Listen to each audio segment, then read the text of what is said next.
Well, as you can see, he's not even intimidated by an audience. So he's just the most amazing kid to work with in the world. You know, he never.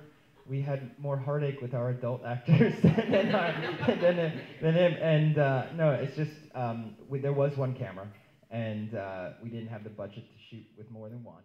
And some of the times,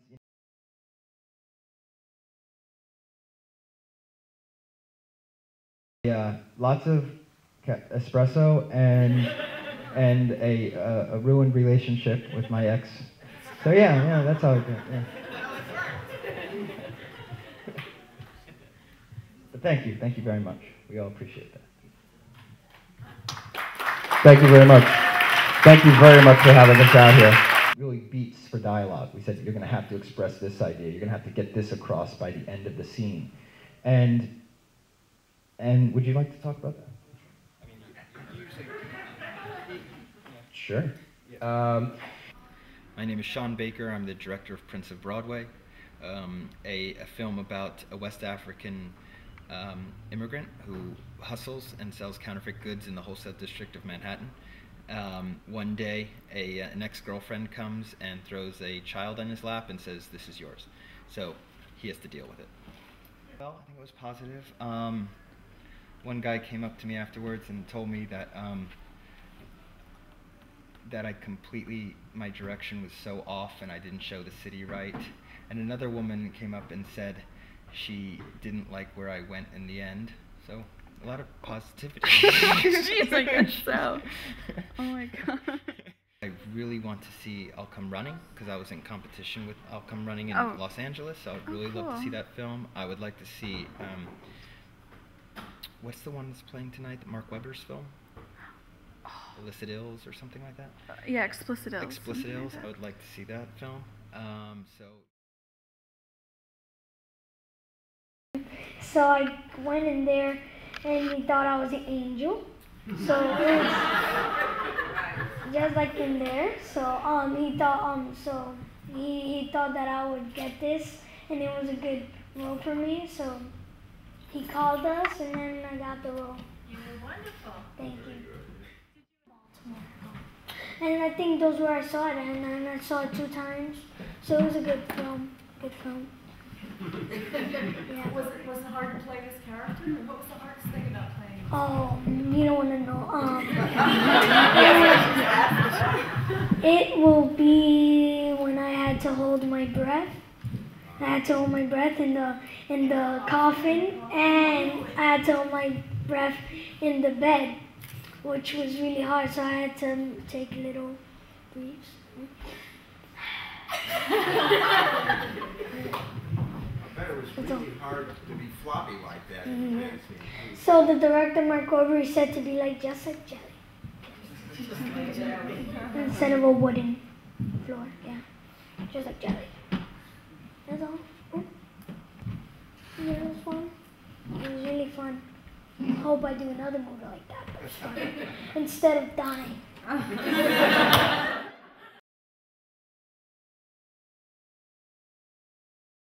To do, I would say, if were there anything to do, I would say it wrong.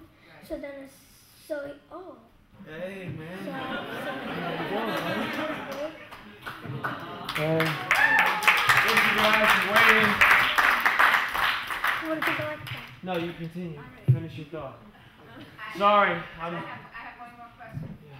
Because I was when I was a kid.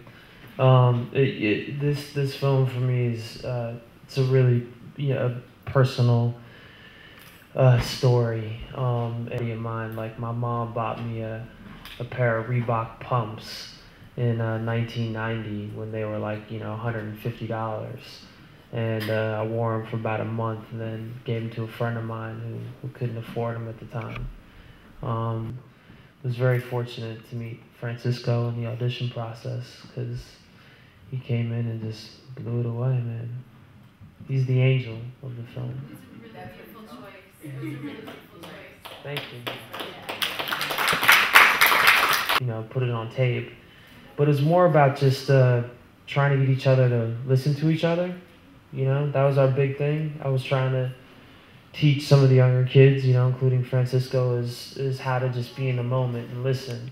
And was really conscious about making people feel very comfortable and not feeling judged, which you often feel like when you're auditioning for something, as opposed to when you're on a film set, you feel supported because you've gotten the job. Thank you, man.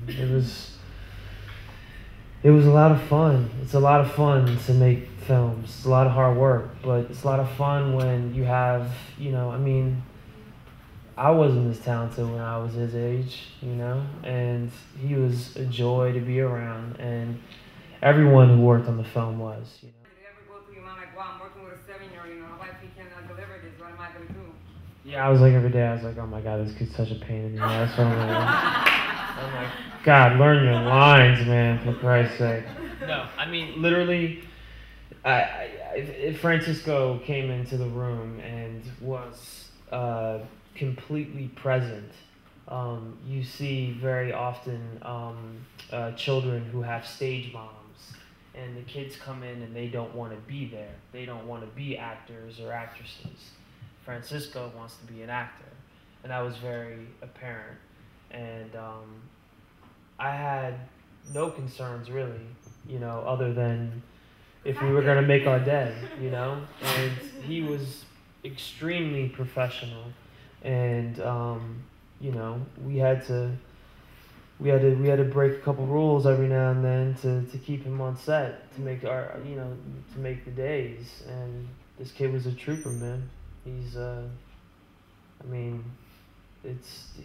what he had to do was not easy, you know, at all, you know, and I'm glad you're getting recognized for it, man, 'cause you certainly deserve it.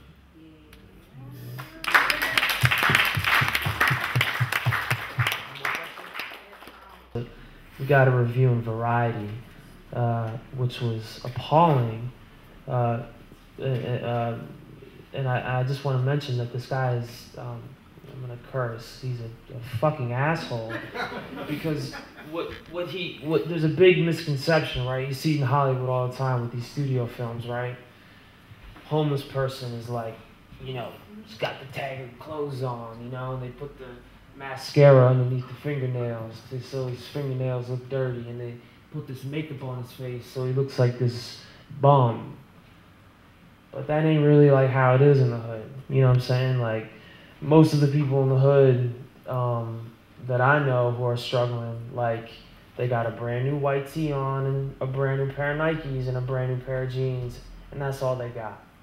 And like, their appearance, you know, just because you're poor, you know, doesn't mean that you can't have, you know, nice clothing.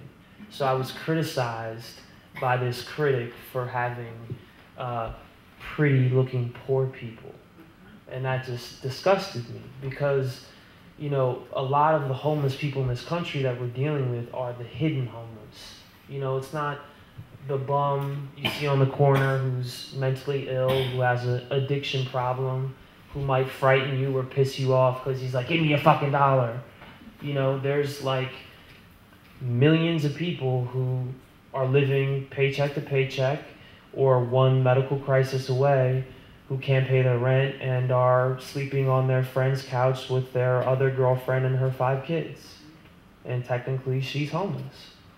And so I wanted to just bring that up, and I'm glad you had that feeling. All right. I gotta do this. First, if you could just tell me who you are, what film you did, and what it's about in a nutshell. And how to, what? Who you are, Yes. what the film is, Yes. and what it's about in a nutshell. In a nutshell. In a nutshell. In a nutshell. My name is Mark Weber. Well, who should I look at? You can look at me. Yeah, it's probably better. Just write down. That looks weird. That's Yeah. weird.